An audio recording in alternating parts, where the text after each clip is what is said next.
Good evening. Tonight at 9 o'clock, meet the woman who's being treated as India's most wanted criminal.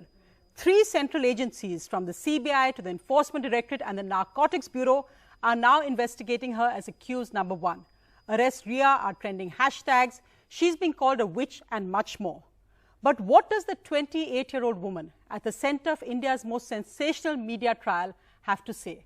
What is her side of the story? Joining me tonight is Rhea Chakrabarti. Rhea, you've heard this introduction that I've just said. You're accused number 1 in India's most sensational case at the moment. It's like we have nothing else to worry about. What exactly is your reaction? I'm sorry, I think Rhea's just going to come back. Let's just play what the father of Sushant Singh Rajput said today about Rhea Chakrabarti. रिया मेरे बेटे सुशांत को लंबे समय से जहर पिलाया करती थी। वो इसकी हत्यारी है। जांच एजेंसी को चाहिए कि रिया को और उसके सहयोगी को अविलंब गिरफ्तार करें और उसे सजा दिलाएं। Sushant Singh Rajput's father today said you murdered his son. Your reaction to that? I mean, it's extremely hurtful that someone who's going through a loss this big, as am I, does not understand what this could be doing to me. I loved his son. And it's just beyond me to understand that, is there no humanity? I looked after his son. At least have the humanity. If you don't like me as his girlfriend, at least have the humanity that now that he's passed, respect his love for me, if not mine for him. Mm-hmm. You know, Rhea, in a sense, you can put down Sushant's family, their characters to their grief. But what's actually now become the huge issue is the fact that today a senior BJP leader said that the anti-terror agency, the NIA, should investigate your role in this case. As I said, we've already got the CBI, the ED, the Narcotics Bureau investigating your role in this case. It's almost, I mean, I think there were similar cases when there were fugitives, or as Swara Bhaskar said today, Kasab wouldn't have been treated like this. What would you say today, you're 28, when you are being investigated by 3 central agencies? What's your reaction to that? It's really difficult. Me and my entire family are going through scrutiny every day. Today there was a mob at my doorstep. My father was harassed, he was touched, he was hit. My watchman was beaten up in my building, inside the premises. They are not just harassing me, but the entire people living in the society. Tomorrow, they might ask us to leave. What are you doing to this family? I would like to ask everybody this question. What are you doing to this family? We are being grilled. We are being part of every investigation. We are doing all our duties as law-abiding citizens. But why can't you wait for the result to come? And if you don't have faith in the legal system, you should leave India. Because I do. And my family does. And that's why we're still alive, or we would have committed suicide too. With the kind of allegations and the accusations, treating me worse than a terrorist. My father served the nation for 25 years as an army officer. And you are treating this family like we are terrorists, when all we did was love a boy. Rhea, already you've seen the reactions to your interviews have come that your interviews are PR interviews, they're soft interviews. The fact is this interview is going live right now. We're not editing anything. But the allegation being that you're using this for public sympathy. Why have you decided to speak out today? Do you think you're going to be arrested tomorrow? No, I don't think I'm going to be arrested tomorrow because I have not done anything worthy of being arrested. But I feel the need to speak because my mother is now on the verge of a mental breakdown completely. She might have to be moved to the hospital.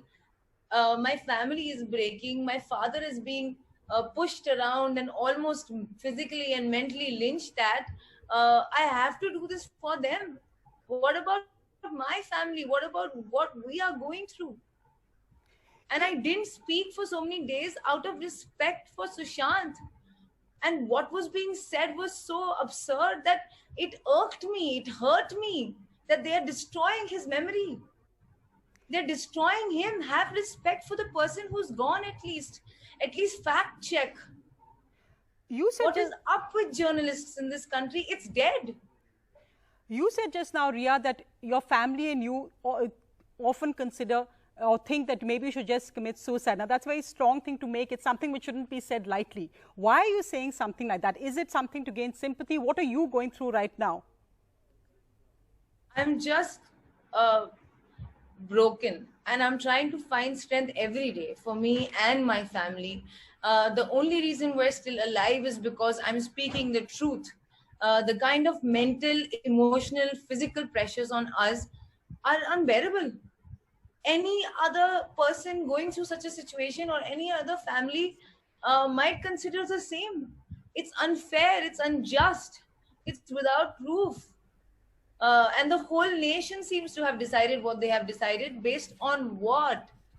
Based on a few false allegations, based on a few reports saying absurd things.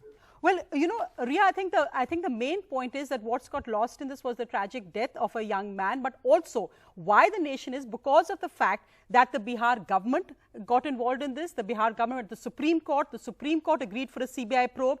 The fact that agencies, and I have this with me, are leaking documents are showing WhatsApp messages of you with people who they say are talking about drugs, with alleged drug dealers, according to the agencies. So now you've got the Narcotics Control Bureau involved. What would you say with these WhatsApp messages which apparently show you talking to a dealer about get me MD, talking about weed, etc.? I have never spoken to a dealer in my life. I have never taken drugs in my life. I'm willing for a blood test. I deny all these allegations, and I would like to save the rest for when the investigation takes place, because anything I say will get misconstrued. But as these WhatsApp messages show, and you said Sushant was taking drugs or he was having weed. Yes, it's unfortunate that we have to speak about him in this light.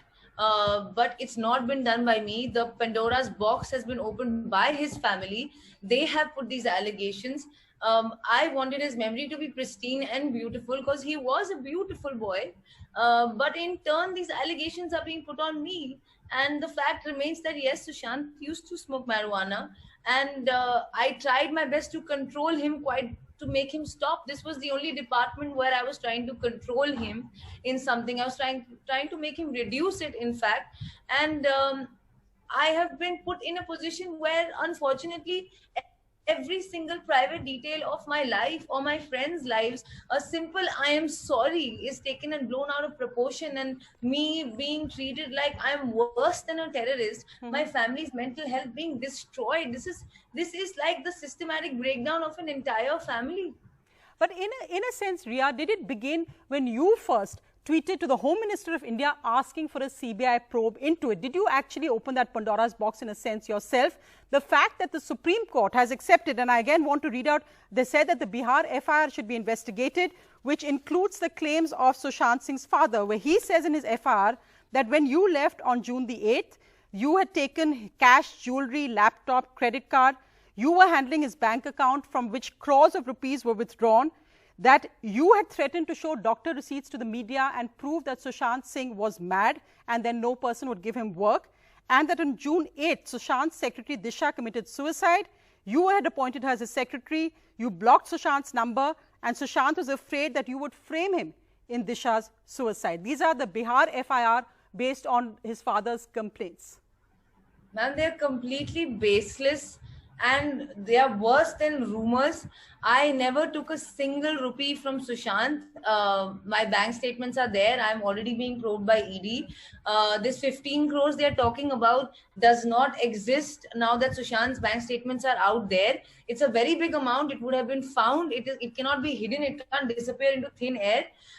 We had a company together where we were equal partners, where we all gave 33,000 each. No transaction was ever made in that company. I was not isolating Sushant. He met his family on several occasions in November. In January, he in fact went to Chandigarh to his sister and brother-in-law O.P. Singh's house. He came back from there. Why did they let him come back if they think I was isolating him? In February, they met him again in Mumbai, where they're sitting in a cafe, having food and smiling at each other. Why were they making these complaints about me, saying, get that girl and whack her? That was the message to a senior cop in Mumbai police by Sushant's brother-in-law. Why were they making that and this? It doesn't make sense to me. If you thought that you had your brother-in-law, you had Sushant sitting with you at a cafe, you should have told him what you felt. You should have taken him back with you. Why did you tweet the Home Minister asking for a CBI inquiry? Do you think there was foul play in Sushant's death? Do you think he was murdered? Why did you do that? I was not there from the 8th to the 3rd to the 14th. I want to know what happened in that 1 week, whether it was suicide, whether it was murder. If it was suicide, what drove him to that point? Because he always told me that he would never take such a drastic step. And that's what shakes me. And that's why I want India's apex institution, which is CBI, to come and investigate this. And I asked for CBI inquiry before the Bihar FIR. Long before the Bihar FIR. I don't know how people have turned this around and made this that I don't want CBI. I have faith in CBI. I have faith in the government. And that is why I'm still alive. In fact, it's not just about people when you say generally, it's become a huge political issue. You mentioned also in your statement to the Supreme Court that this has become about politics. There's a Bihar election coming up. There's also the fact that you have political party leaders targeting the Maharashtra government, targeting Minister Aditya Thackeray, saying that he's linked to this case in some way, and that's why the Mumbai police was going soft on you. And the Mumbai police never went soft on me. They were in fact extremely harsh.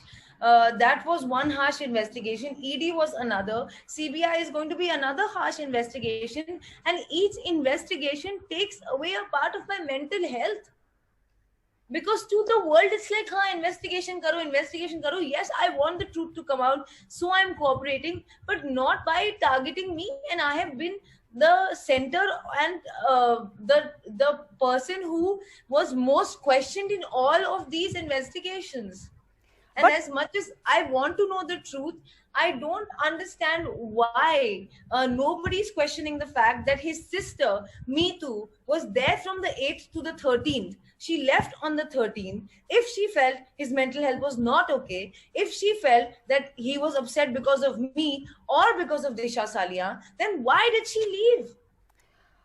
Do you feel, because at that point when you're saying the Mumbai police went into this completely different thing where they were interviewing members of the film industry on issues of nepotism and whether he felt bad of being left out or sidelined from the film industry. That was one completely different investigation. Now, you've been questioned by the ED. What is the ED focus on with you? Because also the agencies are leaking stuff which seems damaging to you as well. Reports of a car flat that has been bought, which is not clear where the source of money is. The fact that you're being investigated for money laundering is a very different investigation from the Mumbai police. It's really sad. My entire WhatsApp chats, anything and everything is out there. It's only been given to all the agencies. I have not given my phones anywhere else. And it's really sad that I have no privacy left. My friends' numbers are being flashed on TV. I am being accused of everything under the sun, and nobody is asking me what really happened. And that's why today I feel it's time for me to speak up, because this one-sided narrative has completely destroyed every single person in my house.